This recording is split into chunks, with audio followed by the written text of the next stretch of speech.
Jangan lupa like, comment, subscribe, dan klik icon lonceng untuk terus update video-video terbaru.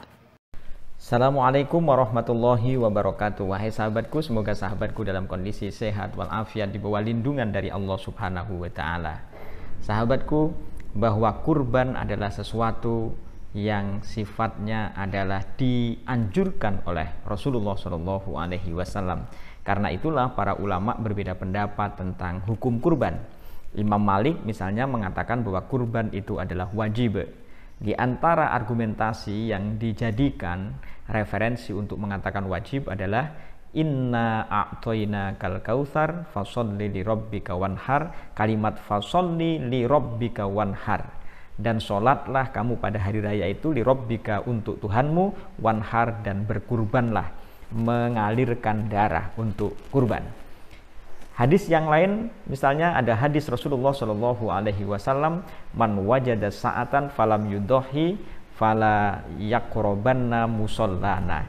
Jarang siapa yang memiliki kejembaran rizki, diberi rizki oleh Allah Subhanahu wa Ta'ala, falam yudohi, kemudian dia tidak berkurban, fala yakrobanna musallana, maka hendaknya dia tidak usah mendekat kepada tempat sholat kami.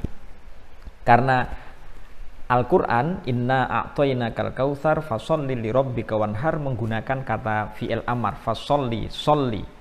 Kemudian wanhar, wanharnya juga menggunakan fi'il amar. Itu artinya al-amru lil wujub, bahwa perintah itu menunjukkan sebuah kewajiban. Imam Malik mengatakan demikian. Tapi menurut yang lain termasuk Imam Syafi'i, bahwa kurban itu adalah sunnah mu'akkadah. Dalilnya adalah umirtu bin nahri wa huwa sunnatun lakum. Saya diperintahkan untuk berkorban karena dia adalah sunnah dan dia adalah sunnah bagi kalian. Kutiba alayya an-nahru wa laysa biwajibin alaikum. Saya diwajibkan oleh Allah Subhanahu wa Ta'ala untuk berkorban, dan dia tidak wajib, berkorban itu tidak wajib atas kalian. Jadi kalau menurut ini kutiba alayya an-nahru, bahwa diwajibkan, Nabi Muhammad diwajibkan untuk berkorban, tetapi korban itu walaysa biwajibin alaikum, tetapi dia tidak wajib untuk kalian. Sahabatku, kebanyakan para ulama itu mengatakan bahwa kurban itu harus menggunakan al-an'am atau hewan ternak.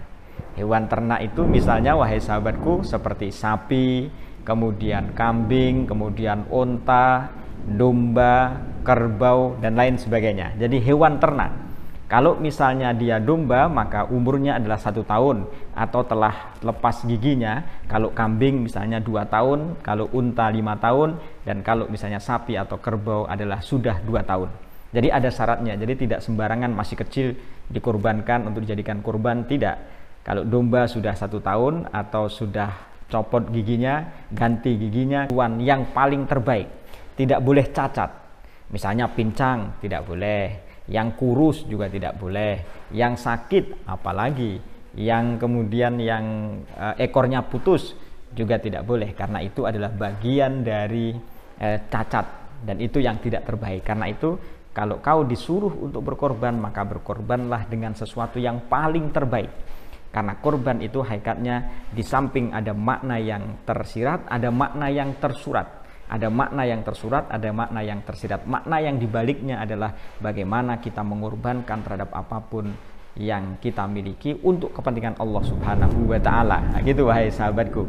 Tetapi ada pendapat dari Ibnu Abbas, tapi ini bagi khusus untuk orang yang fakir.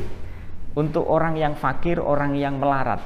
Apa itu kabar gembiranya? Menurut Ibnu Abbas, bahwa yang penting dalam kurban itu adalah yakfi fil udhiyah iraqatud dam. Cukuplah dalam udhiyah, dalam berkorban itu adalah mengalirkan darah, walau min dujajatin, senajan atau walaupun dari ayam, tapi syaratnya adalah dari mereka orang-orang yang fakir.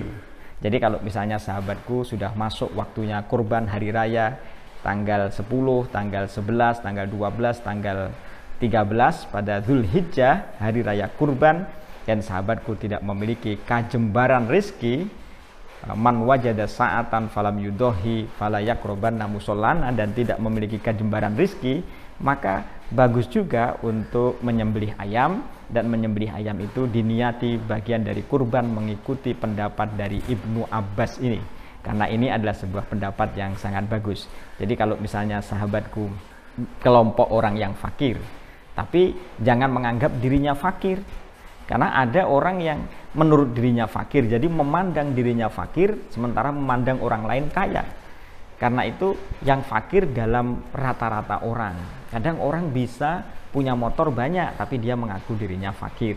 Karena itu wahai sahabatku, kalau misalnya punya kejembaran rezeki, ayo berkorban dengan kurban yang paling terbaik. Saya ulangi, kalau domba 1 tahun atau telah copot giginya, kalau kambing sudah berumur 2 tahun, kalau misalnya unta sudah berumur 5 tahun, kalau sapi atau kerbau sudah berumur 2 tahun. Dan bagi mereka yang tidak memiliki karena fakir tadi itu, karena miskin tadi itu, maka yakfi fil udhiyah iraqatud dam walau min dujajatin, walaupun hanya menggunakan ayam, menyembelih ayam gitu. Dan ini pun dikiaskan dengan akikoh.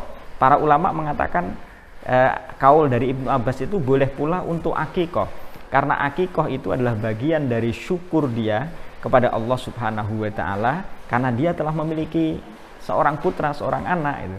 Hanya saja bedanya kalau misalnya kurban itu sunnah untuk diberikan dagingnya pada saat masih mentah, tetapi kalau misalnya pada akikoh itu adalah yang sudah masak. Jadi perbedaannya begitu.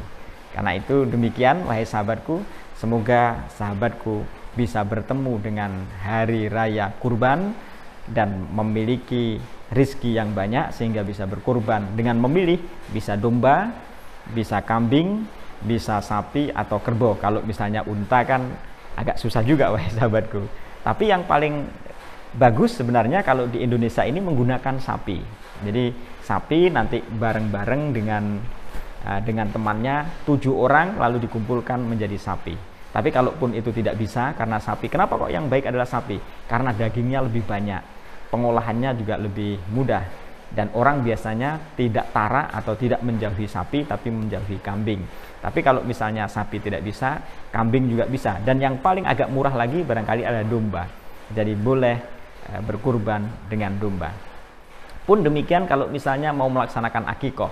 Kalau mau melaksanakan akikoh juga sama. Dan ketika sudah waktunya ternyata tidak memiliki domba, membeli domba juga tidak bisa, membeli kambing juga tidak bisa, apalagi sapi, nah maka niatilah mengikuti pendapatnya dari Ibnu Abbas. Wa yakfi fil udhiyati iraqatud dam, dan cukuplah dalam kurban itu adalah mengalirkan darah. Dan di antara mengalirkan darah itu adalah dujajah. Wahai sahabatku, sesungguhnya kalau melihat masyarakat kita saat ini, maka hampir ditemukan hanya sedikit orang yang memang mereka termasuk orang miskin. Mereka rata-rata adalah orang kaya. Sehingga argumentasi yang mengatakan bahwa saya dulu kan sudah kurban, kenapa sekarang saya harus kurban lagi? Nah, ini kesalahan umum. Kesalahan umum adalah dulu pernah mengatakan bahwa saya telah kurban, tapi sekarang saya tidak usah perlu kurban lagi. Nah, itu sesuatu yang salah.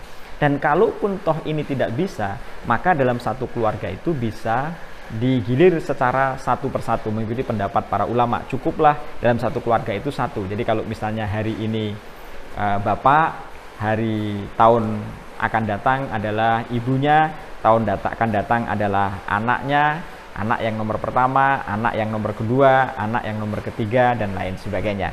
Sehingga digilir. Karena untuk menghindari ada pendapat ulama yang mengatakan bahwa kurban itu adalah bagian dari yang wajib.